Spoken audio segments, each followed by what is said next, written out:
Once again, you're all very welcome to this teaching toolkit. Let us begin. So what I'm going to do in today's session is, I've done a number of workshops, actually, interestingly enough, on concept maps over the years. And today I'm coming back at it again, in this instance, looking at it from a particular perspective of active learning. So we're going to look at different kinds of mapping and mapping tools, so the variations thereof. We're going to focus a little bit on concept maps versus mind maps and the opportunities that each of those arise.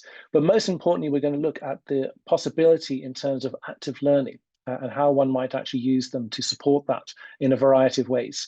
And then we'll just wrap up with a couple of little reflections on how to use it and how to make the most of it. And indeed, whether that's individually, whether that's collectively, whether that's for yourselves, or for your students. And this is the interesting thing. I think there are lots of different opportunities with this. So to begin, I'm going to take Novak's definition up front in terms of the concept map, and to simply say that it's a graphical tool for organizing and representing knowledge. And I suppose this is the kind of key concept here, the graphical kind of nature of this. And what we find actually is that the visualization opens up a wide array of different perspectives, not only from terms of usage, but also in terms of how one uses it, for what way. And this is the interesting kind of thing about concept map and mapping in general. It elicits different kind of emotions from individuals. It highlights different kinds of knowledge and different ways of representation, all within a kind of map. And what often is kind of assumed is that mapping is perhaps for more visual learners. However, what we now know and what the data and the research clearly indicates is that mapping is for everybody, because it enables us to kind of capture and review knowledge in different kinds of ways and data in different kinds of ways. So let us look at exactly what those different ways might be. So I've got here really just kind of a couple of different kind of variations on the mapping kind of concept and how they might be used. So there's the first and foremost is this idea of the spider map, which has the kind of central kind of tenant piece, and from that different kind of radiating nodes. And suppose there's a simple concept in the middle and you kind of expand going out. So that would be very akin to a mind map, and we'll come back to that momentarily. Traditional concept map is often kind of a hierarchical map where there's something kind of layered up on the top, and then you're kind of capturing the relationships as kind of subsets of those, or perhaps it's organizational and it's kind of spreading out from the kind of center and kind of different variations therein. The systems map is an interesting one, and that people often kind of don't perhaps kind of recognize that they're using in some instances. And this is actually quite an interesting one in terms of actually kind of capturing an actual kind of process in kind of motion and looking at the different interactions and perhaps finding where problems might arise from those interactions. So as a kind of a tool, a problem-solving tool, that is often a really good kind of solution. And the last variation here on this page is simply the visual version of a kind of a flow chart, whereby you're actually kind of mapping a process in its entirety and you're going from step to step and seeing what's actually kind of available and how things might be used. And again, representing knowledge in different ways. So I said that we were going to kind of focus particularly on the concept map and the mind map, because these are the ones that people kind of most kind of fall into. And I suppose it's really just to kind of distinguish what the difference is between the two. So the concept map is primarily hierarchical, in that there is a kind of key concept from which ideas or which kind of organizational structures kind of follow. And it is often more kind of tree-like rather than kind of radial. The mind map is meant to be, by the very nature of it, non-linear. The whole idea is that there is something kind of central and that you explore and you evolve out of this. Interestingly enough, both maps lend themselves to iterations. And I think this is the really kind of intriguing thing about many of these kind of visual tools. It is not expected that you'll capture the answer or capture all of the data in one instance. The whole idea of this is to kind of capture that snapshot, to kind of review and refresh and to kind of organize and reorganize as time goes on. And in that way, as kind of a tool, they're really good at kind of teasing out kind of nuances, teasing out connections, finding different kind of elements that, perhaps kind of identifying gaps. So there's a whole kind of variety of opportunities that these maps lend themselves to. So in terms of the The mind map, it is much more kind of generally organic. I mean, there are lots of different tools, and I'll come to that at the end and kind of giving you a kind of demonstration or example of those. But the mind map in terms of Tony Buzan, who is kind of the original kind of creator of these, is the whole idea is to capture something and to kind of have this ebb and flow, to kind of follow your ideas, to expand and explore, and to kind of eliminate, literally kind of to download everything within your mind about what you have about one particular concept, and to kind of find the connections or to see how it looks, and then to refresh and follow, and to identify kind of themes that emerge from the kind of variations of those maps. So in terms of the active learning opportunities, what is very evident is that mapping of any kind really lends itself to universal design. There are different modes of engagement, there are different modes of representation and expression. So what we can see from the maps are that they will offer opportunity to become engaged in a particular kind of process. And I'll come to the processes momentarily as well. But also in terms of individual kind of perspectives, and having that kind of opportunity to represent something that is meaningful to you. That's really important. But more perhaps subtly so, and something we don't recognize, is that it offers us as kind of facilitators, as teachers, different ways to represent knowledge that might kind of capture and provoke not only kind of, issues and interest, but it make the learners kind of see things in a different way. And that autonomy and that kind of self-directed kind of piece about how people might express themselves is a really powerful driver. So giving individuals the opportunity to represent their knowledge, their understanding, and thus how it is they learn in a particular fashion is really important. And I think that's exactly what mapping can do in that respect.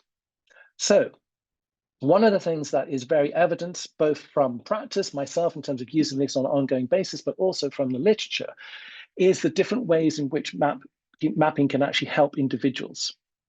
So this idea about, from first and foremost, a cognitive kind of exploration, to develop ideas, to kind of problem solve, to be kind of adaptive and respond to things. So this perhaps can be really kind of individualistic, but it's also very thought-provoking. It's always very a deep way of learning. And often people, when they talk about mapping, think of it as a kind of cursory, as kind of something that's kind of in addition to. But in reality, there's a real kind of potential and possibility here to do a deep dive, and to find things that one didn't really recognize that were there. The other obvious opportunity is this creativity element in terms of expression, representation, to enable something to be captured that's meaningful to me and me alone is a wonderful opportunity. But at the same time, what mapping also does, and what certainly some of the online tools now enable us to do, is to do this collaboratively. So there are opportunities within certain mapping tools, whereby I can create an individual map and I can co-join it with my colleagues, and we can create a kind of a master map. Or we can work collaboratively on the same map, following different threads and different leads. And this is really powerful in terms of kind of collective and team learning, and enabling people to kind of see the progress and creation live and living, as it were, when you're using a digital tool. So mapping in terms of research, in terms of different opportunities, I've just got lots of examples for you, and I've only kind of put a few up to demonstrate. This one actually I use in terms of one of my teaching pieces. It's a coggle map, and there's kind of individuals kind of put different representations and respond to one another collectively, and it's actually there as not only an aide-memoire, but as a kind of capturing of what people think and what people will do. So just as that simple kind of expression piece is really nice. This is a collective map using Bubblus, a nice kind of way of actually kind of working collectively. So that was done by a group, kind of simultaneously. And then this is a kind of a real kind of one that everyone needs: how to do your first essay, a nice kind of concept map, and kind of all the different kind of parameters, the questions one asks, and following it through.